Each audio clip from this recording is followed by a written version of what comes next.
Thanks everyone for joining us for today's film at the Palestine Museum US. We've just watched The Silent Protest, Jerusalem 1929 from 2019. And we're here with Mahasen Nasser-Eldin, who is the director of the film. Welcome, Hassan. Thank you for joining us. Thanks a lot, Krista. Thanks a lot, Faisal, and thanks a lot for everyone who's joining us today virtually from all over. It's a great honor to be here this evening in Al-Quds, from Al-Quds. Yeah. So we had over 135 people watch the film, which is 65% of the people who signed up. Our normal stat for turnout. Right on exactly. Mahasen, maybe we can start by telling us what is it about the film that you like, and what does the film really say to people, and what are we trying to get across to people with this film? Yeah. I think one of the main points of making this film and also working on the research that I have been working on for quite some time now is to really try and create a visual history that is accessible about Palestine before the Nakba, before 1948, and also to show a vibrant cultural, economic, social life that existed before the establishment of the State of Israel, before the creation of the state, and before the Nakba.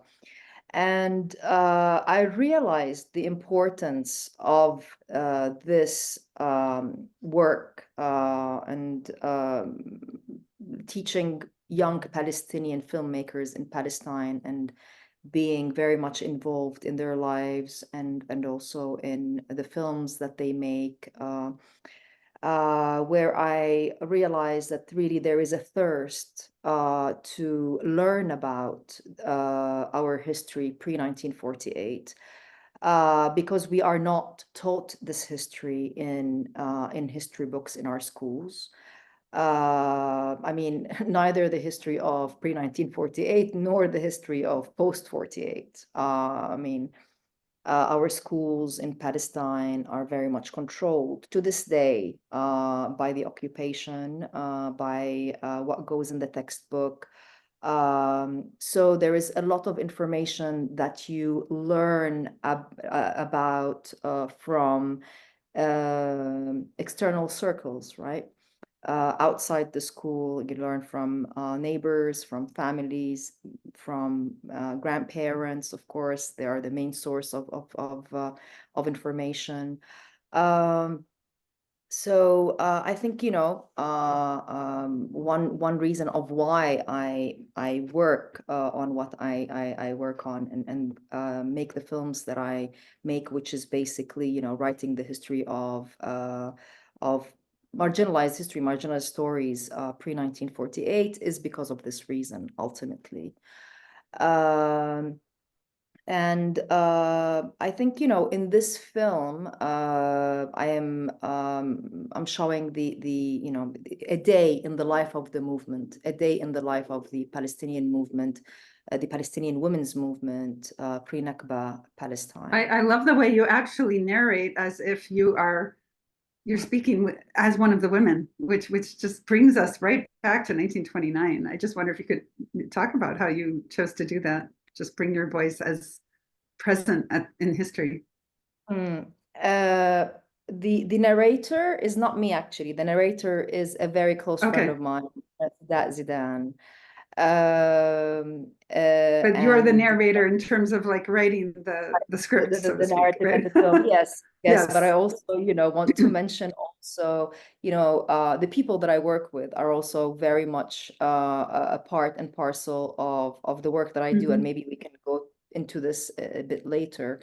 But in terms of this narrative, I mean, when you work on marginalized narrative, whether it's Palestinian narrative, whether it's First Nations narrative, you know, marginalized, subaltern histories,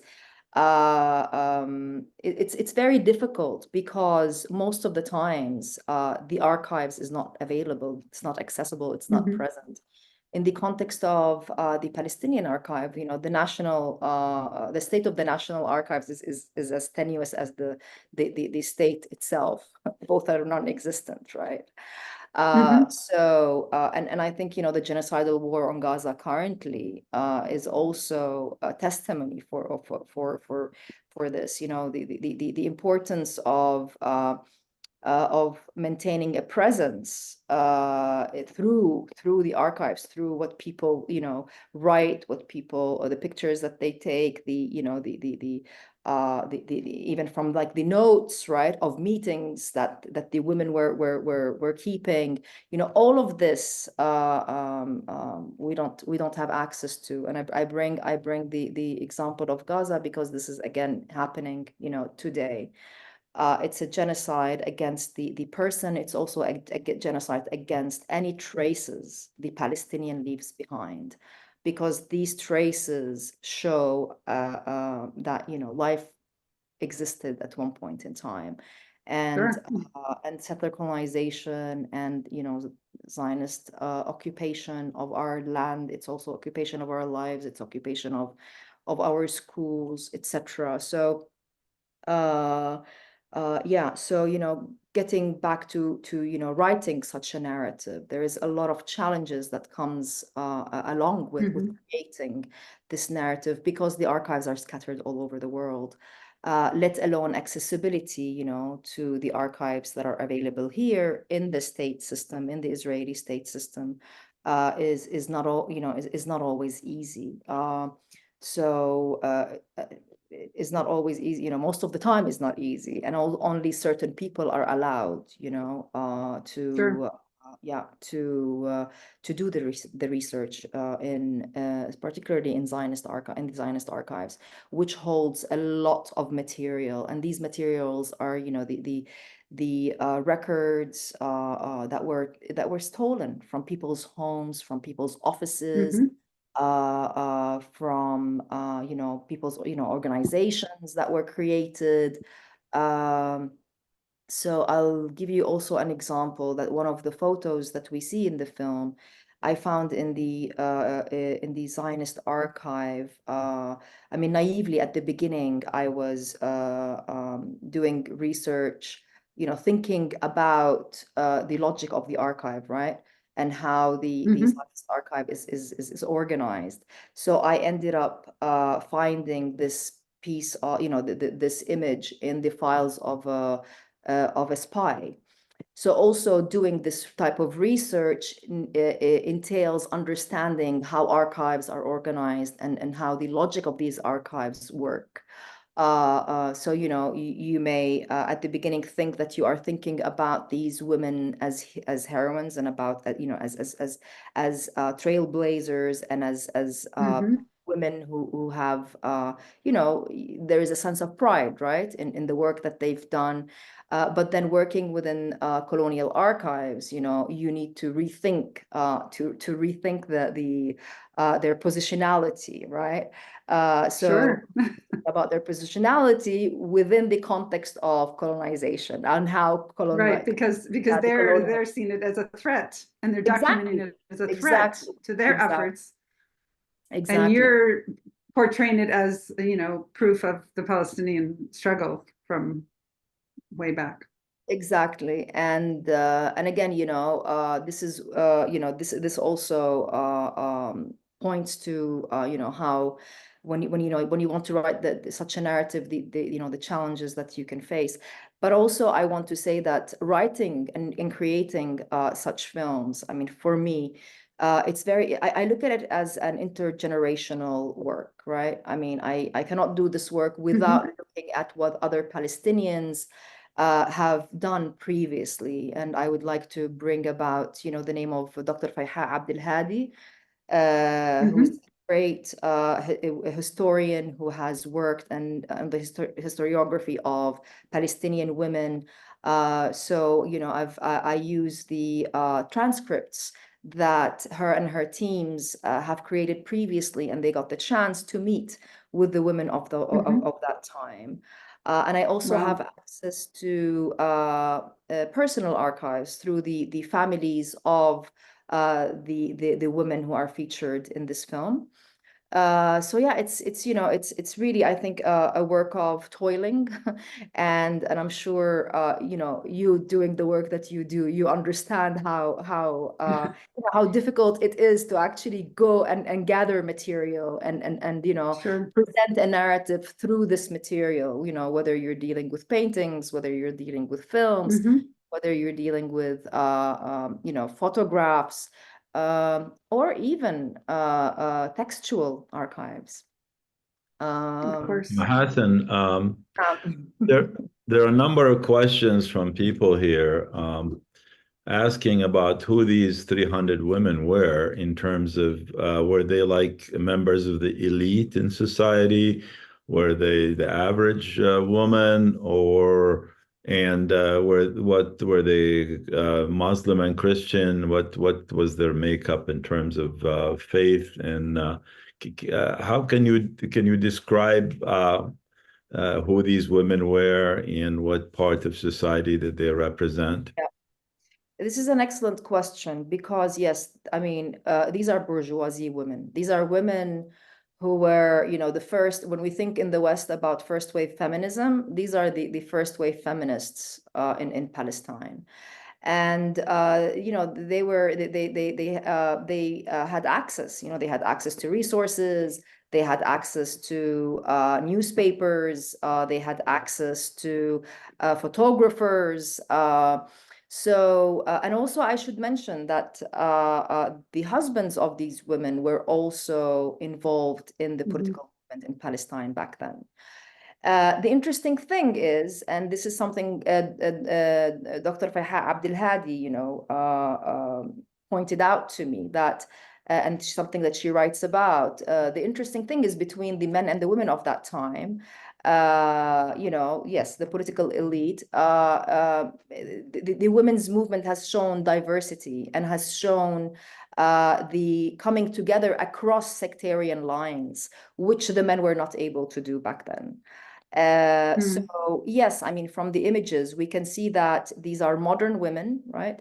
These are women, and when I say modern women, you know, women who were living modernization, right? The modern times, who had access to resources, who had access to newspapers, had access to, you know, they were traveling within the region.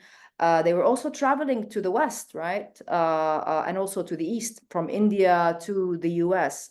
Also reaching, you know, the UK, other places in Europe, to spread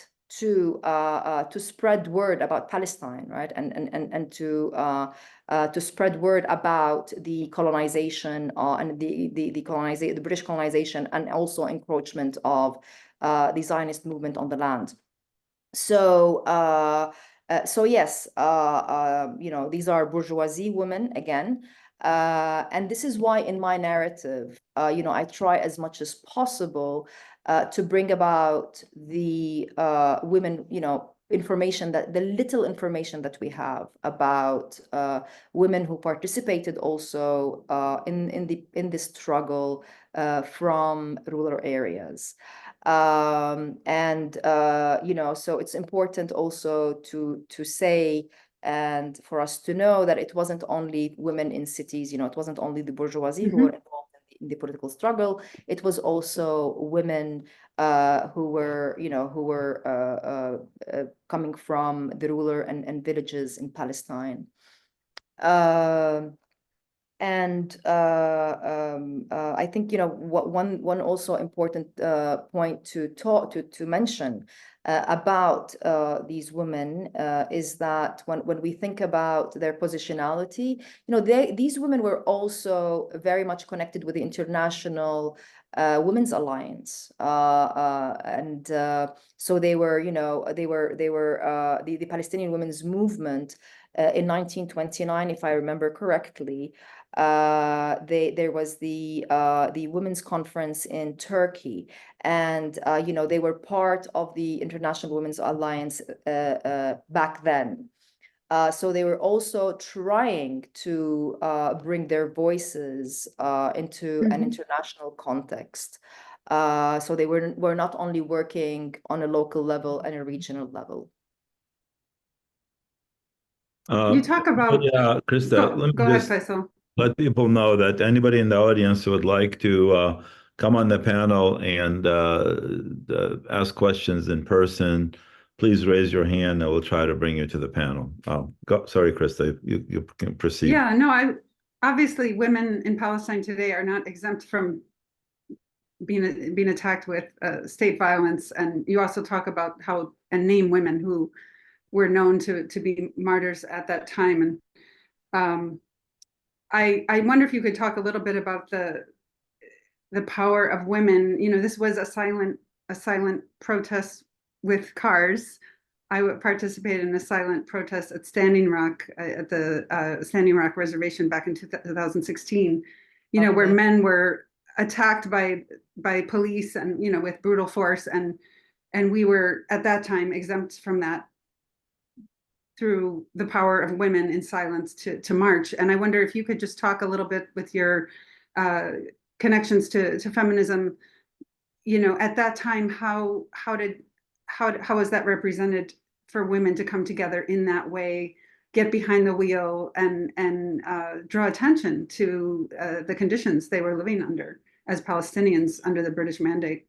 Now, again, when we think about accessibility, right? I mean, again, they had access to organizing these cars, right? Which means that they had resources, they had money, to actually mobilize this and mobilize it also in a way last minute, because they went to meet with the High Commissioner, and then the High Commissioner first they asked to meet with his wife. I mean, this is also an indication of when women's rights in the West also start and when it stops, right? So the wife of the British Commissioner could not meet with them because this was a political issue. So women, the wives of the wife of the Higher Commissioner could not engage, right, in political discussions with the women. So they had to wait until the Higher Commissioner was available to see the Palestinian women. And then they met with him, and when he then he threatens the women, the Palestinian women, through calling on their men to suppress them and to tell them that basically that that he would bring the men, thinking that they would actually succumb, right? So yes, they did not I'm sure like some type of negotiation happened. And then they decided that ultimately what they will do is they will do the silent protest, again, in protest of them being prohibited from doing their march. But also I want to mention, I think this important matter is that these women, they were lobbying, right? They were using diplomacy. They were using, you said, nonviolent means. They were using diplomacy to try and pressure and push for the colonial powers, for them to be heard, right? When and then we today question, because I think it's important to realize that also the film is very much questioning the past, but through the present lens. And I think, also this is indication of the type of work that I do. I am not interested in history or the, as to state history or stating history in this throughout this chronological sense, right? I'm more interested in or stating, writing history like historians do. I think what I'm more interested as a filmmaker is this relationship, is this resonance that we can engage with from understanding, history through a point of view of the present. And this is why, also at the end of the film, the narrative questions whether struggling through diplomacy, whether this works or not, whether the whole nonviolent, diplomacy, pushing boundaries through diplomacy, whether that works or not. And I think this is also something that young feminists today in Palestine are asking themselves. So it's in a way also to think about the present and to think about when the political will is not there, which is also what we see today. What are the means that we have to continue the struggle to preserve ourselves and our narratives and our stories.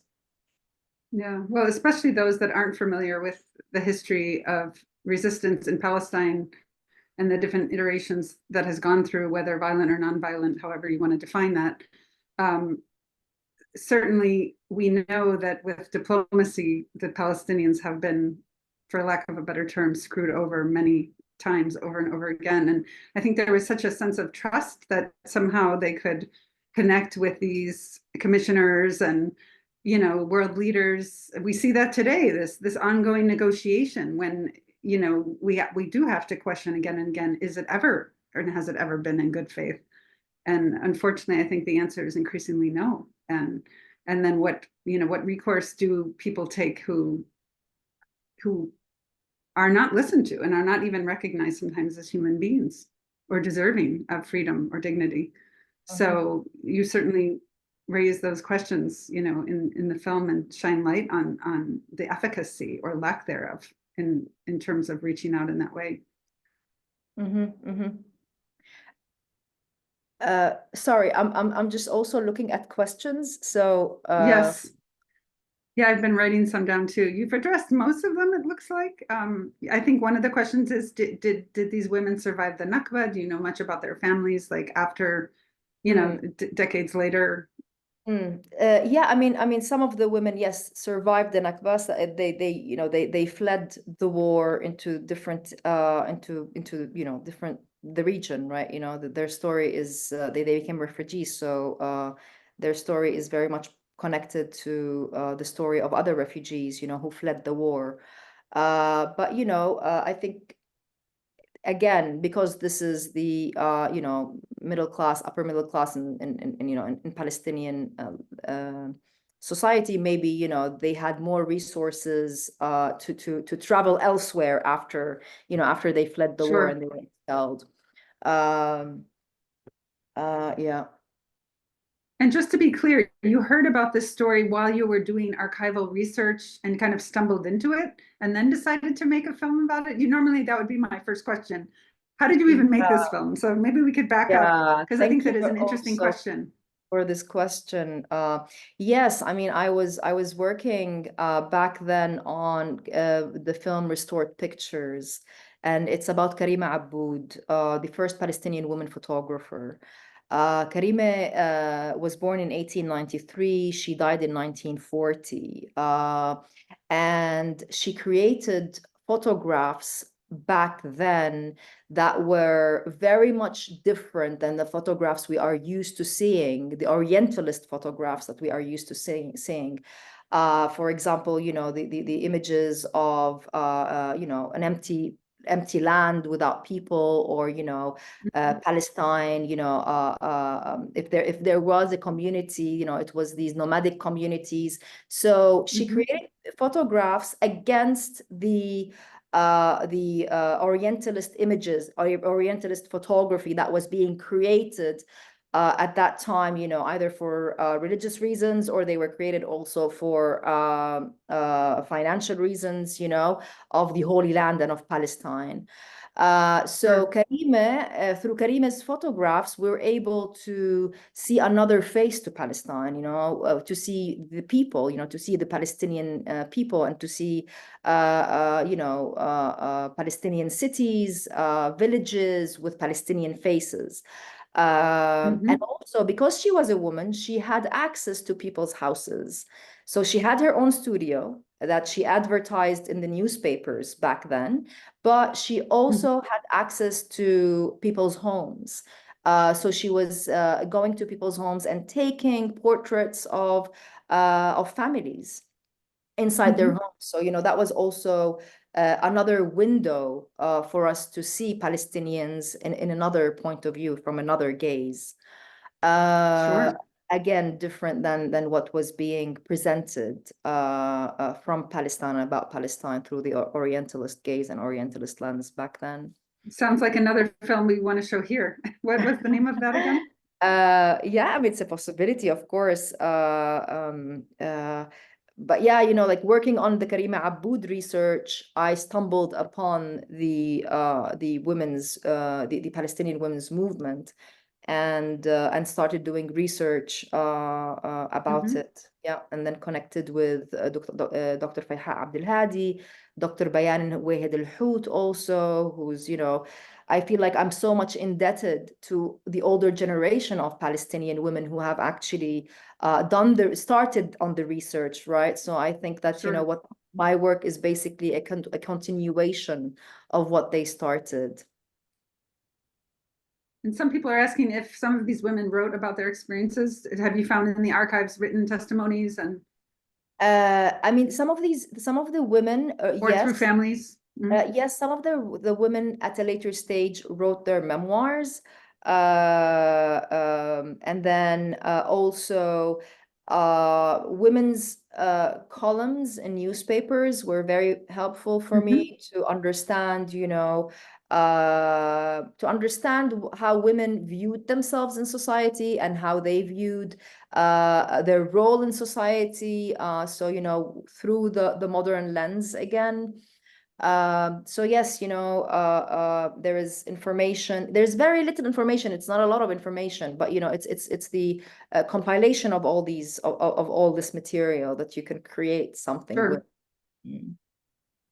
And as far as photographs, were they from family archives mostly, or how did you stumble on Some of those? them are from family archives. Some of them are from the Institute for Palestine Studies, which they're doing wonderful work in preserving this this material.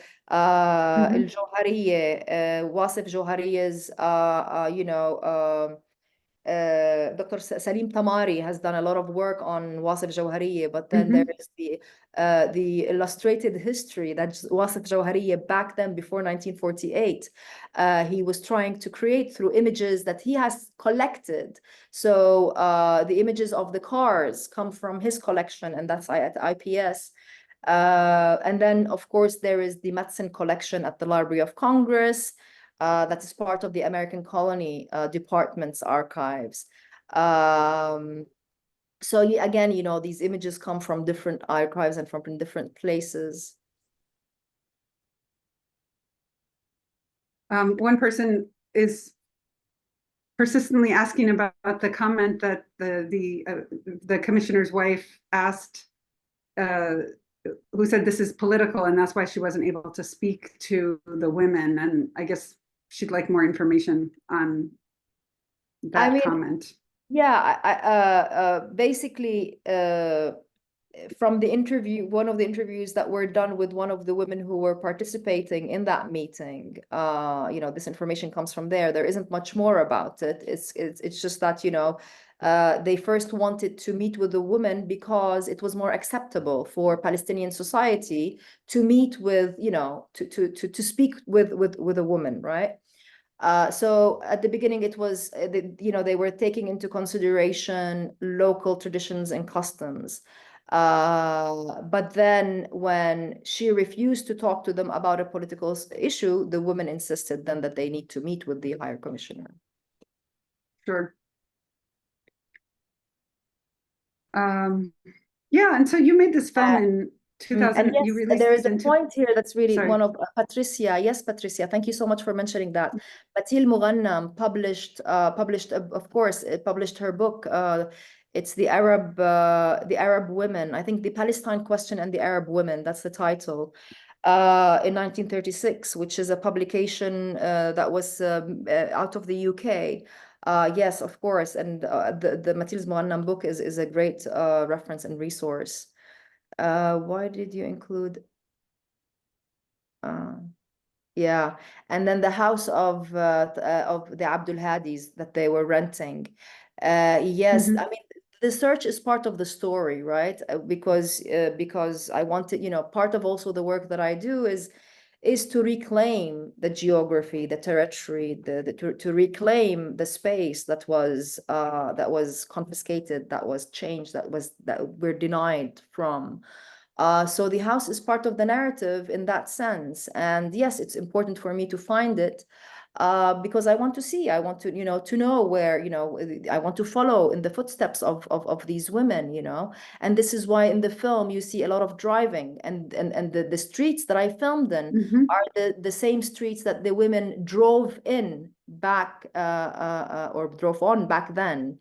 So again, it's a reclamation. It's the act of reclamation, which I find it, to me, it's a very political act, to access these areas that we are denied, to access these territories, these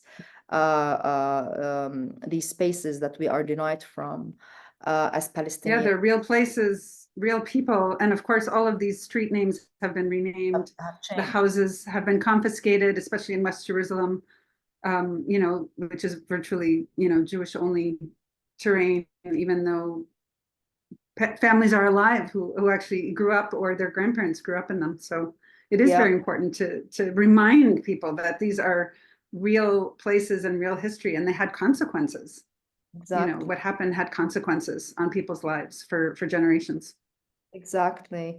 And this also reminds me to, the feedback that I sometimes get from Palestinians who watch the films. It's that, like these are this is the geography that they are denied from, right? And they can only see this geography through film, through images, or through the virtual world, like through Google Maps. So I think, it's also an opportunity, when I think about the work that I'm doing, it's also creating this access for people who are denied, right? For the, second and third year generation, Nakba generations, who are very much denied from this geography and spaces. But what I also wanted to mention, it's a point that was someone mentioned, is yes, the women, the young women that we see in the landscape, and I created these scenes because to me, these represent the carving of space for women that women did back then in society, the physical carving of the space. Women brought themselves from domestic spheres into public spheres through these protests. And I think this is the continuation. I see this as a continuation for what, what we are doing today. So it's one way through the narrative to connect the present and the past. Did you get a chance to talk to the children or grandchildren of any of the women? Yeah. Krista, Yes. let's just take like 1 minute. I want to make an announcement and to give Mahasen a minute to catch her breath a little bit. We've been having her under the gun here. Tomorrow, we have a Madafa program at 12 noon US. And our guest is an artist who's originally from Holland, who lives in Munich, Germany. And we've done some things about Germany and about how the state in Germany uses anti-Semitism as a way to suppress the criticism of Israel in a very big way, and they also use it as a way to justify violence against Palestinians. This is a very important session, and the person, our guest of the Madafe, her name is Susanna Treumann. Hope I'm pronouncing it correctly, Krista.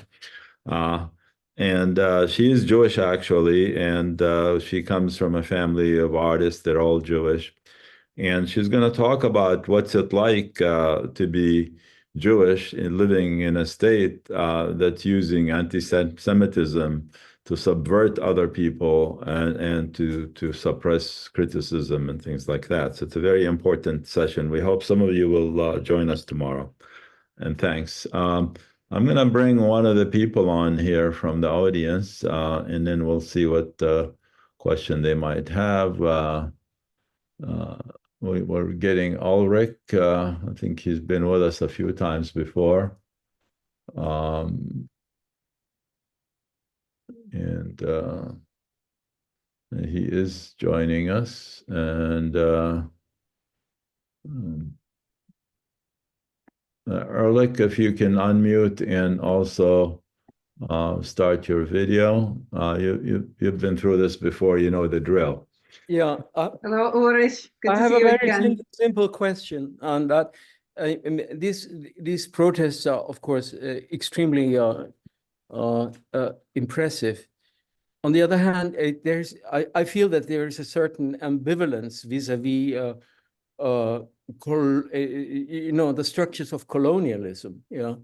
And it seems like that maybe especially obviously these women were from a better class. I can't remember. There are very, very few families in Germany in 1929 who had disposition of a car, and this includes a chauffeur. So please know that. Now the thing is, this expectations that the press in colonialism have vis-a-vis the Brits, right? And the Brits, until this day, cultivate this image of being the better colonialists, the more humane law and so, which is, of course, complete bunk. You only need to look to Ireland. They had rusty pincers to pull out the nails, and what they did in East Africa. So I think, it's a little bit of this, that the expectation that since we're decent, we are not felachin, or sorry, my Arabic. That these expectations that Brits as colonialists, are gentlemanly. I don't know whether I'm making that impression. I don't know how you get that impression. Let me, okay, two things first. Yes, I mean, yes, this is what exactly the point. These are bourgeoisie women, right? And then the expectations was, because if you follow what happened at a later stage, this was 1929, the Burak uprising, and then we've got the Great Revolt. And when we see what women did in the Great Revolt is that they joined the armed struggle. So they were realizing, slowly but surely, that their diplomatic means of struggle is not working out with the Brits, and if you go, Rashid Khalidi's book, his last book, is a beautiful history, beautiful, very sad, very heartbreaking, but beautiful in the sense because it puts, it's right on target as to what was happening, with the Palestinian Great Revolt, and how the strategies were changing. And this is why we see at a later stage women carrying arms.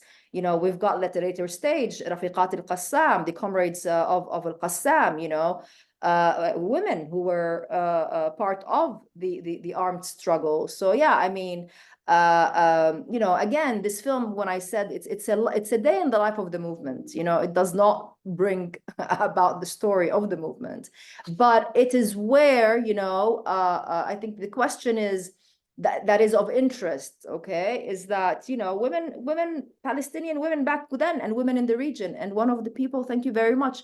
Yes, someone mentioned that this was also in connection with the The movement was very much connected with Huda Sha'rawi, the Egyptian women's movement. So yes, absolutely. Again, these women were putting the seeds, right? They were planting the seeds. They were trying and doing what other women were doing elsewhere in the world.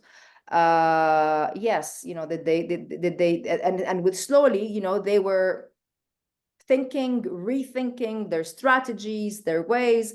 And again, you know, yes, they had access to cars, yes, and they used, you know, the resources that they had, they put them to use, you know. They wanted to go and make a big deal, right? So they hired all these cars, and they, you know, and they levied the money and the funds to hire the chauffeurs, yes, to drive them around the city, and then, you know, to go and make stops at different consulates. So yeah, I mean, again, you know, we're not saying that these are women who didn't have access. These are women who had access, but the point is that they had access and they knew what to do with the resources that they had. While, you know, with time, as they, you know, as time progressed, and as you know, you know, the Brits were more and more violent vis-a-vis Palestinians, you know, asking and fighting for their rights and demands. You know, we see what happened in the Great Revolt. And again, you know, the history, you know, historians, Palestinian historians tell us that, you know, the Great Revolt was a very jarring moment for the occupiers, for the colonization. Yeah, I mean, yeah, these women have changed their tactics with time. Mahasen, some people are asking how to reach you. And I can leave my email. They may also be interested in showing the film again, or yeah, definitely. So maybe you want to share that information. Definitely, I will write my email here, and then yes. And this is an early point that was mentioned for films for young people, for children. I have put in Yes. the film. Now, of course, I forgot the title. I think it's My Name is Palestine, if I'm not mistaken, and it's online, and it's a great animation for people who have kids. Oh yeah, I've seen that. I agree. Yeah. That's beautiful, actually. Yeah.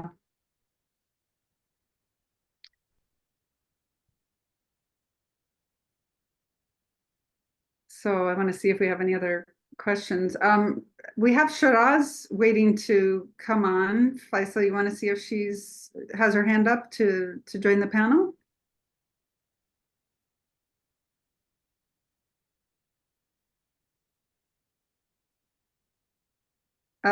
Someone in the audience is wondering about the tower, how to get access to it. I'm pretty sure there are other venues if you search, maybe Can search you on hear me? YouTube. Can you hear Yes, me? Shiraz, welcome. Yeah, Yes. thank you. So my Are you able question to turn on your camera? okay, just a second. Start video. Is it correct? Okay. Yeah. Ah, there you are. Thank you. So I Welcome. want thank you for the film. My question is, did you as a filmmaker did you get a chance to interview the children or grandchildren of the women who were involved in the justice friendly struggle? And my second question is, you mentioned about High Commissioner's wife, but when I was born, we had, as a colony, we always had British colonial governor. So whether governor as well as High Commissioner, or can you talk about the leadership in the colonial system? Thank you. That's it. Yeah. Thank you. Yes, I interviewed the grandchildren. I mean, of the women, more so than the children. And it's interesting also that you see also the the grandchildren who are interested in maintaining and in capturing the stories of the grandparents. As for the structure of the, you mean like the colonial, yeah. If you can just expand a bit on what you would like to know. I didn't quite get the No, question. what I meant was that when the British had a colony, they had always had a governor. Whereas when we refer to High Commissioner, it's like an embassy. Yeah, I mean the High Commissioner. Yeah, go ahead, Faisal. Ian is quite knowledgeable on the subject, being a British subject himself. Ian, do you want to explain to us the? No, you say go what. ahead. No, you know what the difference. Okay, so the governor, Closer and louder. the governor, as far as I know, would be a civil servant appointed by the Foreign Office, probably. Whereas the what's the other character we're The referring? High Commissioner. Commissioner. You meant the commissioner. Yeah, the High Commissioner is a civil servant, and the governor would be a military person, I think. Yeah, no, thank you. Because in Tanzania, it was both the governor was both military as well as a civil servant. My comment is that I'm doing Grandparents Film Festival in Vancouver, so I'm also a curator. So I'll be glad to show your film when I make a connection with you. So thank you. Thank you, Shiraz. Thank you a lot. Okay, bye-bye.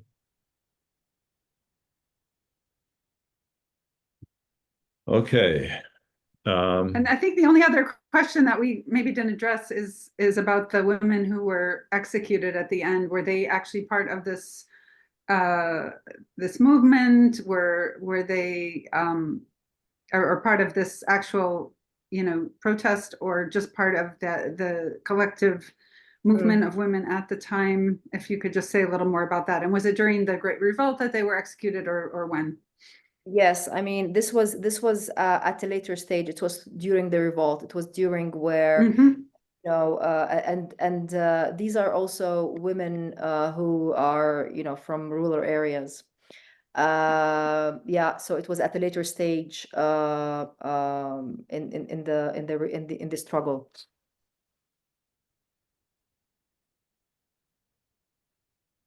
Okay. Krista, I think we're coming up towards the end of this conversation, and thank you, Mahasen, for being with us today and taking the time, and also thank you for this wonderful film.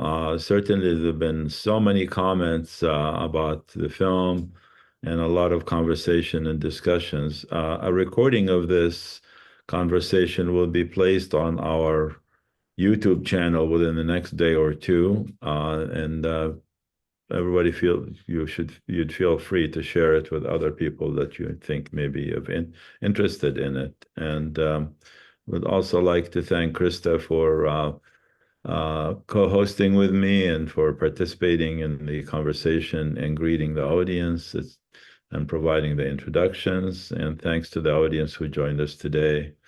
And we hope to see some of you tomorrow at the Madafa program. And thank you, Mahasen, again. Thank you, Faisal.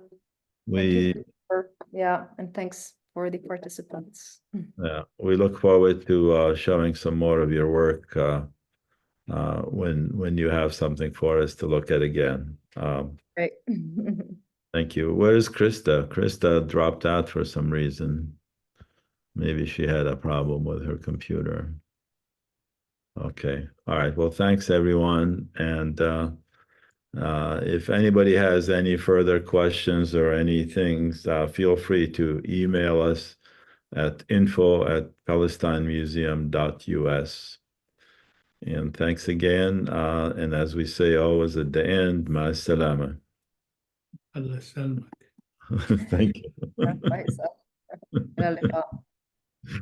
Okay. Bye, everyone.